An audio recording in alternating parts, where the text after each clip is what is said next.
பரபரப்பு செய்திகளுக்காக நான் மதுமிதா. காதல் ஜோடிக்கு ஆதரவாக பேசிய இருவர் குத்தி கொலை, போலீசார் முன்னிலையில் நடந்த கொடூரம்.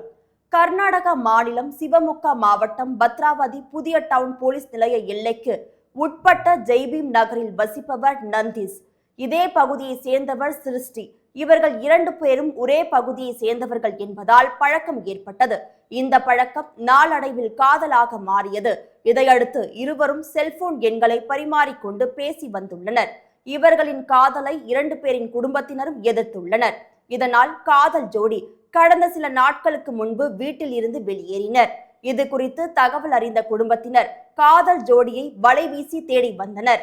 இந்நிலையில் நேற்று முன்தினம் மாலை காதல் ஜோடி பத்ராவதி போலீஸ் நிலையத்தில் தஞ்சமடைந்தனர். இது குறித்து தகவல் அறிந்த 2 பேரின் குடும்பத்தினர் மற்றும் உறவினர்கள் அங்கு வந்தனர். அவர்களை போலீஸ் நிலைய வளாகத்தில் வைத்து போலீசார் விசாரித்தனர். அப்போது 2 பேரின் குடும்பத்தினருக்கும் இடையே வாக்குவாதம் ஏற்பட்டது. வாக்குவாதம் முற்றியதில் சிருஷ்டியின் அண்ணன் மற்றும் அவரது நண்பர்கள் கோபம் அடைந்தனர்.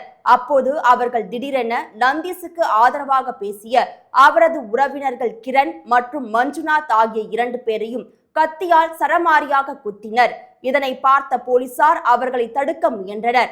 ஆனாலும் அவர்களால் தடுக்க முடியவில்லை. இதையடுத்து அவர்கள் இருவரும் இரத்த வெள்ளத்தில் சம்பவ இடத்திலேயே துடிதுடித்து உயிரிழந்தனர். பின்னர் போலீசார் சிருஷ்டியின் அண்ணன் மற்றும் அவரது நண்பர்கள் உட்பட 5 பேரை மடக்கி பிடித்து கைது செய்தனர்.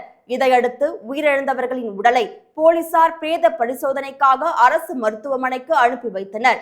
பின்னர் கைது செய்யப்பட்ட 5 பேர் மீதும் வழக்கு பதிவு செய்து தற்போது விசாரணை நடைபெற்று வருகிறது.